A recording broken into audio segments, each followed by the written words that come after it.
मीनाक्षी डांगी जी, लखनऊ से। राधे राधे महाराज जी। महाराज जी, मेरा प्रश्न है कि शिव जी की आराधना में भक्त को सबसे पहले क्या अनुभव होना चाहिए, शांति, भक्ति या वैराग्य? श्रद्धा और विश्वास। सबसे पहला सोपान है श्रद्धा, फिर है विश्वास, फिर आगे संसार से वैराग्य, फिर प्रभु के चरणों में अनुराग, और फिर अगर मोक्ष चाहता है तो मोक्ष, प्रेम चाहता है तो प्रेम मार्ग में चला जाएगा। पर सबसे पहली सीढ़ी है श्रद्धा, फिर है विश्वास, दृढ़ विश्वास भगवान के चरणों में। तब फिर अनुभूतियां शुरू होती हैं। जब पहले दृढ़ विश्वास होना ही कठिन है, भगवान के चरणों में विश्वास होना कठिन है।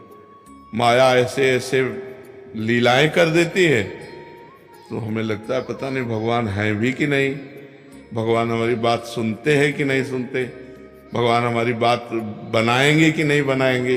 कई तरह के ऐसे संशय आ जाते हैं तो हमारा विश्वास टूटने लगता है।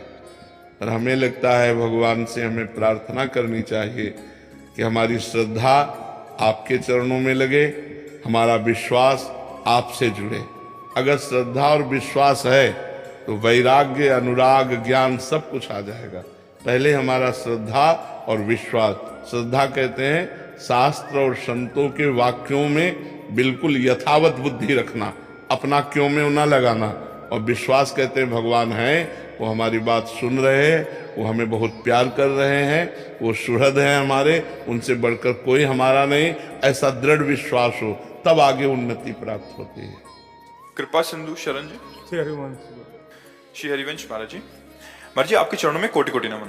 महाराज जी, अध्यात्म में साधन का अधिक महत्व है या आश्रय का? आश्रय का। अगर आप तप करते हैं, साधना करते हैं तो तप लोक की प्राप्ति होगी।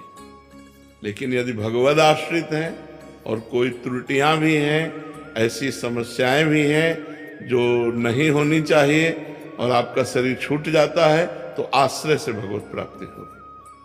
मेरे बनाए ना बनेगी कोटि कल्पनो, आपके बनाए बनेगी पल पाव में।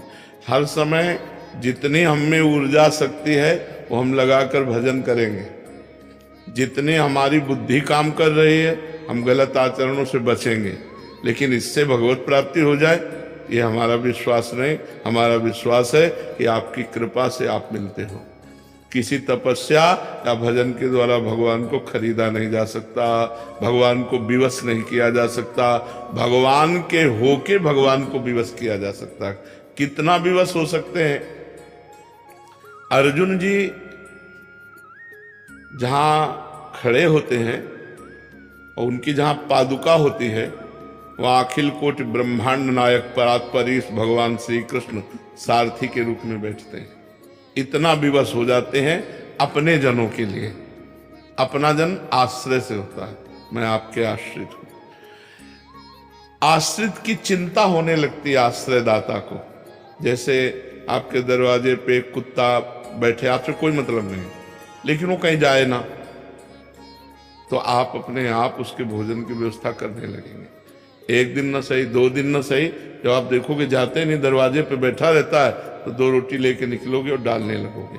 उसने आश्रय एक दरवाजे का ले ले, अन्य दरवाजे ना जाए, तो ये जिम्मेवारी आपके ऊपर अपने आप सवार हो जाएगी कि सुबह शाम 2 रोटी आप डालने लगोगे। क्योंकि देखो जा ही नहीं रहा है, यही हमारे दरवाजे पड़ा है। तो ऐसे ही हम बिल्कुल कोई अन्य आश्रय ना ले और प्रियाजू के आश्रित हो जाए तो हमारा काम बन जाएगा। अनन्य आश्रय बहुत बड़ी बात है। अनुकूलता होती है तो लगता है प्रियाजू की बहुत कृपा है, और जब प्रतिकूलता होती तब ऐसे मन घबरा जाता है कि पता नहीं, हे शंकर भगवान आप कृपा करो, हे राम जी आप कृपा करो, हे श्याम जी आप कृपा करो, हे देवी जी आपकी नहीं। उस समय भी एक ही होना चाहिए। बने तो रघुबर ते बने और बिगड़े तो भरपूर, और तुलसी औरन ते बने ता बनिबे पे धूर। जिसका हमने आश्रय लिया है अगर बने तो उसी प्रभु से बने, और ना बने तो बिगड़ जाए। हमें कोई बनाने की कोशिश नहीं। हे नाथ मैं आपकी शरण में हूं, आप देख लो, पक्का हो सब ठीक हो जाएगा, पक्का सब ठीक हो जाएगा। हमें चाहिए भगवान का आश्रय दृढ़ लें। सबसे बड़ी भक्ति क्या है? आत्मसमर्पण। श्रवणम कीर्तनम स्मरणम विष्णुपाद सेवनम अर्चनम बंदनम दास्यम सख्यम आत्मनिवेदनम। आत्मनिवेदन पूर्ण भक्ति। आत्मनिवेदन का मतलब होता है आश्रय, समर्पित हो जाना। हे नाथ मैं आपको समर्पित हूं, अंदर से मन वचन कर्म से भगवान का शरणागत निश्चित भगवान को प्राप्त होता है। हमें प्रयास करना है, जो हमारी शरणागति में कमजोरी है कि भगवान के विरुद्ध आचरण है, जो अपने शरीर को लेकर मांगे हैं, जो अपने परिवार को लेकर मांगे हैं, वो केवल अपने प्रभु के सामने पेश करते रहें और ये मांगते रहें कि आपके सिवा हमारे मन में किसी अन्य का आश्रय न हो। जरूरतें हैं लेकिन आश्रय नहीं, ध्यान रखना। जैसे मैं आपका हूं, मेरी जरूरतें हैं तो मैं सिर्फ आपसे कहूंगा, इनसे नहीं कहूंगा। जरूरतें हैं पर आपसे। कोशिश करें कि आप तो अल्पज्ञ हैं, पता नहीं पाएंगे कि हमारी क्या जरूरत है, लेकिन भगवान सर्वज्ञ हैं, उनको सब पता है। तो हम अपनी जरूरतों की बात भी ना कहें, ये बहुत ऊंची बात है।